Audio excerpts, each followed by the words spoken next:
Bonjour à tous, bienvenue chez Kali. Ok, on sort de sa zone de confort. De toute façon, vu l'explosion...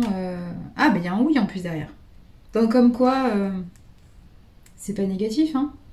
Mais de toute façon, une explosion d'émotions, même si c'est sous forme de colère ou de rage ou de peur ou de tristesse, ou...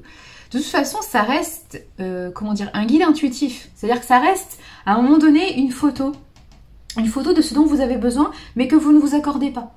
Donc à un moment donné, ça reste un réveil pour vous, hein, ça reste positif. Donc ne prenez pas ça négativement. Ne vous dites pas j'ai pété les plombs et j'ai viré et tout. Non, si vous avez pété les plombs comme vous dites, c'est qu'il y a des besoins en vous, hein, des besoins de votre âme qui ne sont pas respectés.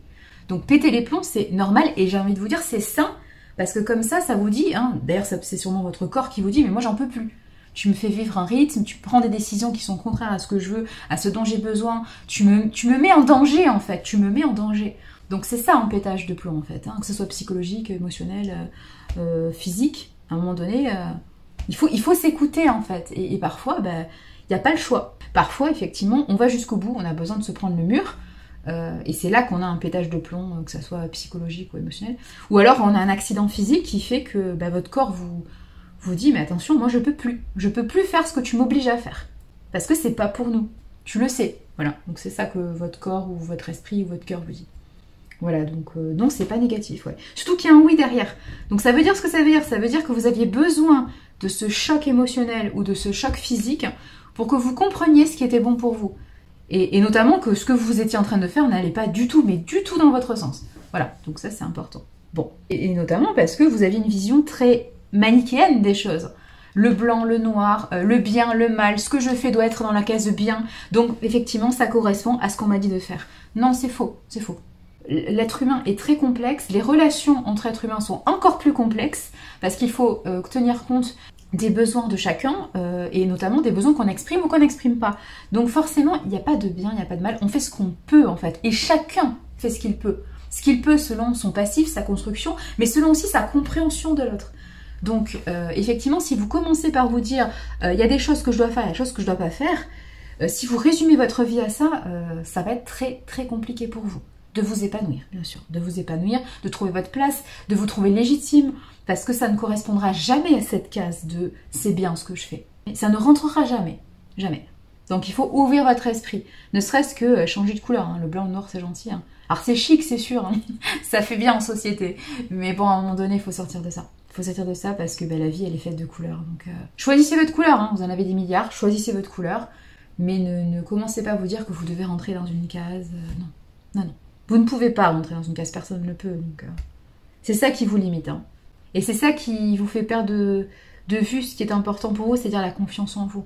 La confiance parce que vous allez construire quelque chose qui correspond à vos intentions, à ce que vous êtes venu faire ici, à vos envies, à vos besoins, à votre vision future du bien-être. C'est ça.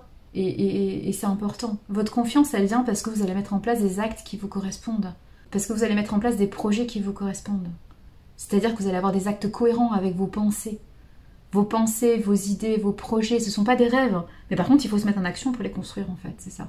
C'est-à-dire qu'il faut avoir suffisamment de respect pour soi pour se dire, bon, je ne rentrerai pas dans la case avec mes projets, c'est sûr, je ne rentrerai jamais dans cette case. Par contre, je vais être heureux. Et ça vaut beaucoup plus que la case, ah, ce que je fais, c'est bien.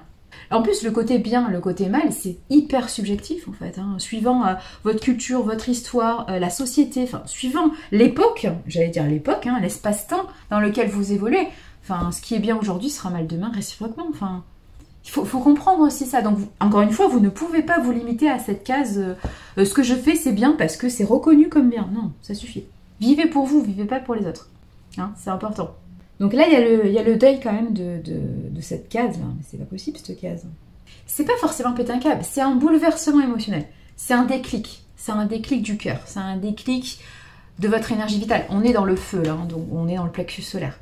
C'est le je suis qui est en train de vous dire au niveau de votre poitrine j'ai besoin de m'exprimer, j'ai besoin de construire des choses qui sont en cohérence avec ce je suis. Donc c'est votre être qui s'exprime là, qui en peut plus d'être comprimé dans ce smoking. Non mais c'est ça, dans ce smoking noir et blanc, dans cette case de ce que je fais est bien.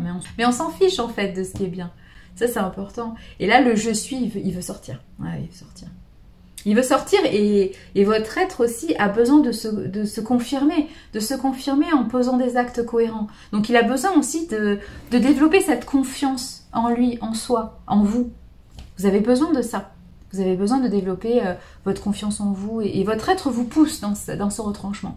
Il en a marre des je suis incapable, j'y arrive pas, je suis nulle, je me stoppe, je sais pas parler, je sais pas m'exprimer, je sais pas communiquer mes besoins. Non mais tout ça c'est dans votre tête en fait. Je me retiens. Votre âme, elle en a marre de subir ça. Elle en a marre d'entendre ça. Parce qu'elle sait que c'est faux. Elle sait que c'est faux. Et que ça correspond à votre vision erronée des choses.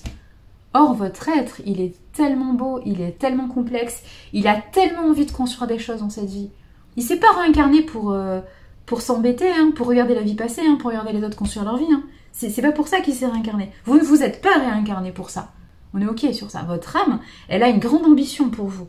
Elle a une ambition d'apprentissage. Elle est venue pour expérimenter des énergies sous certains formats que vous allez choisir. Et elle n'est pas là pour se restreindre, pour se faire du mal, pour se torturer, pour se sentir incapable, illégitime, inhumain. On n'est pas là pour ça. Hein. On n'est pas là pour ça. Reprenez-vous, c'est-à-dire reprenez confiance en vous en posant des actes qui vous correspondent. Arrêtez de faire des choses qui ne sont pas pour vous. Et là, c'est votre corps qui vous le dit. Hein. Votre corps, votre cœur, votre esprit vous dit stop, je n'en peux plus. Hein, tout ce qui est burn-out, dépression, déprime, tout ça, c'est des actes de non-retour. Oui, de non-retour en arrière. Ça, c'est le dernier espoir. Oui, le dernier espoir de votre corps, de votre esprit, qui vous dit je n'en peux plus.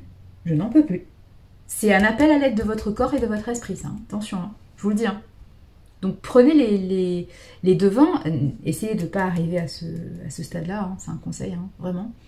Mais si vous arrivez à ce stade-là, prenez ça comme une opportunité. Ne vous dites pas je suis faible, non, vous n'êtes pas faible, vous avez fait ce que vous avez pu, et jusqu'à présent, vous avez fait ce que vous avez pu pour les autres. Sauf que c'est pas la bonne légende, j'ai envie de dire. C'est pas la bonne didascalie, j'allais dire. C'est marrant, ouais, pourquoi pas. C'est pas la bonne idée. On fait ce qu'on peut pour soi, on fait pas ce qu'on peut pour les autres. Les autres, ils ont déjà ce rôle-là. Ils ont déjà ce rôle de chacun fait ce qu'il peut pour lui, pour elle. Mais vous n'avez pas ce rôle-là. Vous vous êtes juste trompé de sujet. C'est tout ce que vous avez fait. On ne vous dit pas que vos actions sont nulles, on vous dit juste que vos actions ne correspondent pas aux besoins de votre être. Il faut juste recadrer le sujet. Le sujet, c'est vous. Le sujet, c'est ce oui là. Ce oui, il est pour vous. Il est brodé pour vous. Ce fil rouge, c'est vous. C'est vous, ce fil conducteur. Ça, il faut bien le comprendre. On est dans la profondeur de votre être. Après, ça fera toujours plaisir à certaines personnes, il n'y a pas de question. Par contre, il faut que vous agissiez pour vous. Donc, prenez ça comme une alerte maximale et faites les choses pour vous. Faites les choses dans votre intérêt. Ce qui vous fait plaisir, ce qui vous épanouit, ce qui vous apaise. Commencez à construire des projets pour vous, en fait. Arrêtez de penser à « mais est-ce qu'on va penser de moi et est-ce que je vais trouver des gens qui m'aimeront comme ça ?» Mais bien sûr que oui, encore une fois, on est 7 milliards, donc bon, voilà quoi. Non mais de façon pragmatique en fait, vous savez très bien qu'il y a au moins statistiquement, il y a des personnes qui vont vous aimer quand même. Faites des choses qui sont efficaces pour vous, utiles pour vous, légitimes, qui vous font vous sentir bien. Mais oui, arrêtez de vous voir négativement, de vous dire bah tiens, ce que je fais est bien parce que comme ça je serai bien reconnue, je serai bien acceptée. Non, on s'en fiche. On s'en fiche de votre smoking, on s'en fiche. Vraiment. Vraiment, je peux vous assurer. Comment vous êtes habillé, à quoi vous ressemblez, on s'en fiche. C'est pas ça qui est important. C'est pas ça. Vous soucierez de votre look plus tard, j'ai envie de vous dire. Pour qu'il soit cohérent avec, effectivement, vos idées, machin. Oui, ça ok, ça ok. Mais déjà, actez les choses par des actions qui vous ressemblent. Et non pas pour faire plaisir, pour être reconnu, pour être je sais pas quoi. Non. Vous avez besoin de vous recentrer sur vous, vous avez besoin de construire des choses pour vous, pour qu'il n'y ait plus ce genre de pétage de plomb. Heureusement que vous avez des émotions. Vous n'avez pas eu d'émotions, vous n'auriez pas pété de câble, vous auriez continué votre délire à encaisser des choses qui ne sont pas pour vous, à rentrer dans cette case. Ah, c'est bien ce que je fais. Mais personne ne vous a demandé ça en fait, non. C'est juste votre peur de ne pas être aimé, de ne pas être accepté, d'être abandonné. C'est juste ça qui vous fait construire des choses pour les autres. C'est tout, hein. C'est tout. Et bénissez les émotions qui vous réveillent, ouais. Bénissez ça. Même si c'est, on va dire, pas agréable sur le moment, et je compatis, hein, on a tous vécu ce genre d'épisode dans notre vie. Franchement, c'est ce qui vous réveille et c'est ce qui fait qu'il y a un avant et il y a un après, hein. C'est ça. Votre vraie vie commence quand cette vie de masque et de mal-être cesse. Ce deuil, c'est ça. C'est cette fin de vie de de masque et d'illusion. C'est cette fermeture de cycle qui est hyper importante. Parce que grâce à ça, vous êtes dans la renaissance, dans le vrai vous. Ça, c'est très important. Ouais, allez, continuez comme ça. Prenez grand soin de vous. Matane.